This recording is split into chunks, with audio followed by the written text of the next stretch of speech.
രാജ്യത്തിന്റെ സാമ്പത്തിക സ്രോതസ്സുകളെ മുതലാളി തന്റെ കാൽക്കീഴിൽ വെക്കുന്ന നിശബ്ദവും മാരകവുമായ വിഷമാണ് കേന്ദ്ര ധനകാര്യമന്ത്രി അവതരിപ്പിച്ച ബജറ്റെന്ന് സിപിഎം സംസ്ഥാന കമ്മിറ്റി അംഗം കെ.ടി. കുഞ്ഞിക്കണ്ണൻ. ബജറ്റിൽ നിഴലിച്ചു നിന്നത് എൻ.ഡി.എയുടെ അധികാര തുടർച്ചാമോഹമെന്നും കെ.ടി. കുഞ്ഞിക്കണ്ണൻ പറഞ്ഞു. CIT ജില്ലാ കമ്മിറ്റി സംഘടിപ്പിച്ച ബജറ്റ് പ്രഭാഷണം ഉദ്ഘാടനം ചെയ്ത് സംസാരിക്കുകയായിരുന്നു അദ്ദേഹം. ഒരുപാട് തൊഴിലാളി വിരുദ്ധവും ജനവിരുദ്ധവുമായ ആഘാതങ്ങളെക്കുറിച്ച് സൂചിപ്പിക്കുന്നുണ്ട്. പക്ഷേ ആഡം സ്മിത്ത് ഫ്യൂഡൽ ഉൽപാദന വ്യവസ്ഥയിൽ നിന്ന് വ്യത്യസ്തമായി എല്ലാ വിഭാഗം ജനങ്ങളെയും ജന്മം തന്ന ഗർഭപാത്രത്തിൻ്റെ മതമോ വംശമോ പ്രദേശമോ ഭാഷയോ നോക്കാതെ എല്ലാ ആളുകളെയും ഒരു ഉൽപാദന കേന്ദ്രത്തിലേക്ക്, അതിൻ്റെ പേരാണ് ഫാക്ടറിയിലേക്ക് കൊണ്ടുവരുന്നത്. അതുവഴി നടക്കുന്ന ജാതിക്കും മതത്തിനും വംശത്തിനും പ്രദേശത്തിനും ഭാഷയ്ക്കൊക്കെ അതീതമായ മനുഷ്യന്റെ ഉദ്ബുദ്ധമായ ഒരു ഉദ്ഘാടനം, അതാണ് ലിബറലിസം. വ്യക്തി സ്വാതന്ത്ര്യം എന്ന് മുതലാളിത്ത പണ്ഡിതന്മാർ വിശേഷിപ്പിക്കുന്ന ലിബറലിസം നമ്മൾ മലയാളത്തിൽ പറയുമ്പോൾ അതിന് സ്വാതന്ത്ര്യം എന്നൊക്കെ പറയും.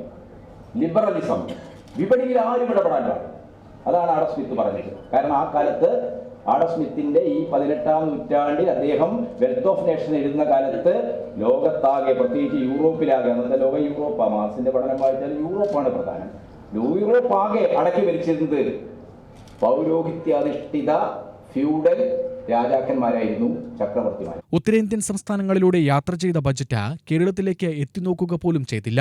കേരളം ആവശ്യപ്പെട്ട പദ്ധതികൾ അനുവദിച്ചില്ലെന്ന് മാത്രമല്ല, മുമ്പ് വാഗ്ദാനം ചെയ്ത പദ്ധതികൾ തത്വത്തിൽ ഇല്ലാതാക്കി. കേരളത്തിന്റെ വളർച്ച എങ്ങനെയൊക്കെ തടയാമെന്ന ഗവേഷണവും നടപടികളും വേണ്ടവിധത്തിൽ ബജറ്റിൽ കൈകാര്യം ചെയ്തിട്ടുണ്ട്. കേരളത്തിന് കേന്ദ്രം നൽകേണ്ട വിഹിതത്തെക്കുറിച്ച് നിശബ്ദ ബജറ്റിൽ കേന്ദ്രവിഹിതം വരും നാളുകളിൽ കുറയുമെന്ന സൂചനയാണ് നൽകുന്നത്. കേരളത്തിന്റെ ജനകീയ മുഖമായ സഹകരണ സ്ഥാപനങ്ങളെ എങ്ങനെയും തകർക്കുമെന്ന സൂചനയാണ് നൽകുന്നത്. കേരളത്തിന്റെ എല്ലാ മേഖലയെയും അവഗണിച്ച ബജറ്റ് ഇടതു പുരോഗമന ട്രേഡ് യൂണിയൻ സംസ്കാരത്തെ ഇല്ലാതാക്കുമെന്നും കുഞ്ഞിക്കണ്ണൻ പറഞ്ഞു. CIT ജില്ലാ പ്രസിഡന്റ് P.K. ശശി അധ്യക്ഷത വഹിച്ചു. ജില്ലാ സെക്രട്ടറി M. ഹംസ, സംസ്ഥാന കമ്മിറ്റി അംഗങ്ങളായ V. Sarala, S.B. Raju, T.K. Naushad, T.K. Achuthan, L. Indira, K.K. Divakaran എന്നിവർ സംസാരിച്ചു. UTV news, Palakkad.